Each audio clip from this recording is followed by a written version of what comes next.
This videocast is based on the unit light and the electromagnetic spectrum. Initially we will examine the properties of light, including shadow formation. We will then move on to other properties such as reflection, refraction, dispersion, and then the use of the other properties in total internal reflection and in the design and use of convex lenses. So we start off first of all looking at light energy. What is light? Well, light is a type of electromagnetic radiation.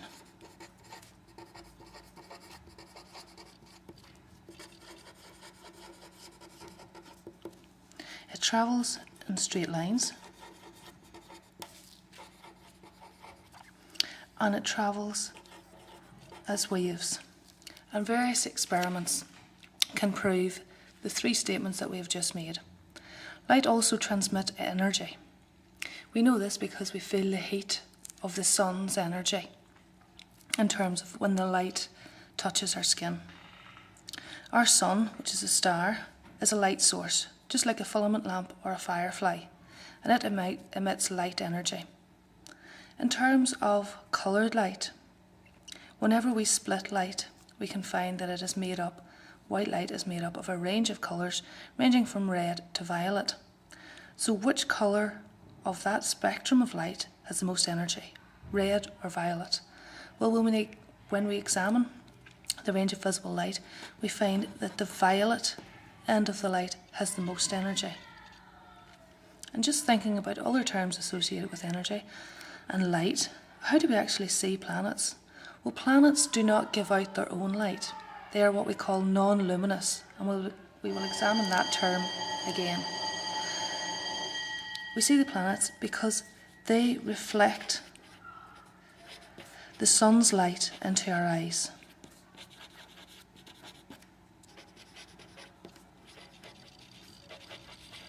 Here on Earth. So the sun gives out light energy, which travels in straight lines. It is then reflected by the surface of the planet towards us here on Earth. So when we look in the night sky, we can see the planets because they reflect light from the sun to us here on Earth. And we will examine this a little bit more later in the unit. Moving on now to how we actually see light. How do we see an object? The light from the object enters your eye. Do you see all objects in the same way? Well, there are two ways that we can see objects. Some objects we see because they're actually light sources. For example, a light bulb. The rays of light travel then from the light bulb to your eye. And light bulbs and other sources, including the sun, are called luminous objects. So luminous objects send light rays to our eyes. Other objects, we see them by reflected light. For example, this page. We are seeing this page because the light is coming from the light source, for example, the light bulb.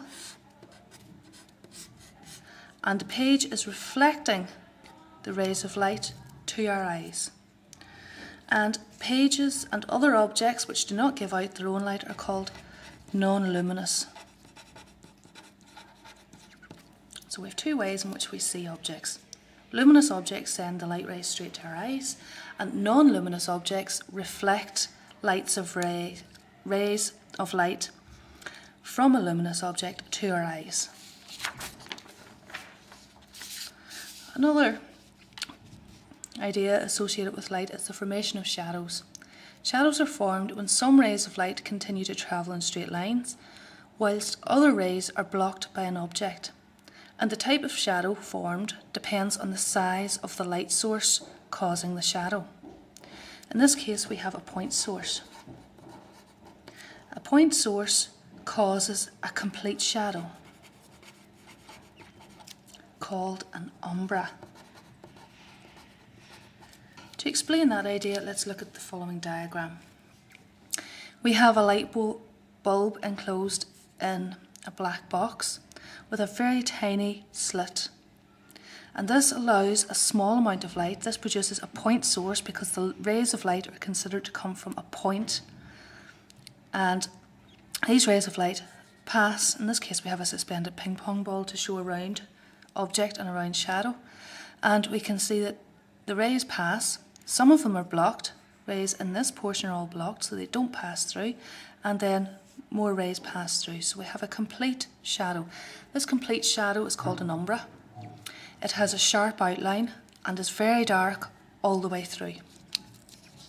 Another source of light is called an extended source, and it produces a different type of shadow. So an extended source is a larger source, and this causes a part shadow. We have the exact same setup again. The ping pong ball suspended and the black box, which is closed in. And rather than having the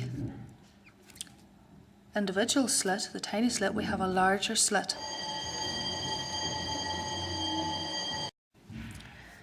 In this case, the rays of light come from not only one point.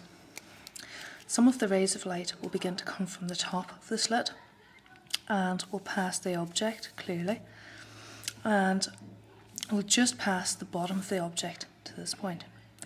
There are lots of rays in between, but whenever we come to the other extent, at the bottom of the slit we can draw two rays passing down, and we can see then that where the rays are all blocked by the table tennis ball, we have an umbra, and where some of the rays from either the top or the bottom are blocked, but not from both, we have this ring of paler, more fuzzy shadow with an indistinct outline, and this is called the penumbra.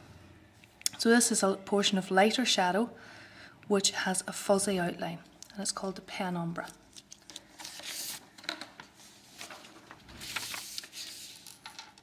When we are asked about light, we often have to draw ray diagrams. But what's a ray? A light ray is a narrow beam of light, and we also know that light travels in straight lines. So when we're drawing light diagrams or ray diagrams, we must always use a pencil and a ruler. The use of a pencil allows for easy correction in the case of a mistake or an error, and you must use a ruler because light itself travels in straight lines. What you're drawing is a ray to represent the light, therefore it must be a straight line. So you must use a ruler. And you must always put an arrow on the ray.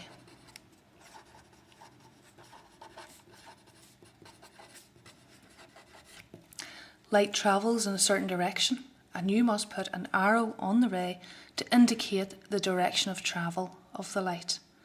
And unless you have both elements ticked there, the pencil and ruler, and the arrow on the ray, then you are likely to lose marks in the exam. And what a silly way to throw away marks. An application then in terms of rays of light and shadows and so on is the use of a pinhole camera. Pinhole camera is basically a box with a narrow slit at one end and a wider gap cut out of the far end that is then covered in a semi-transparent material. So a translucent material to form a screen. Here we have an object from which rays of light will come, and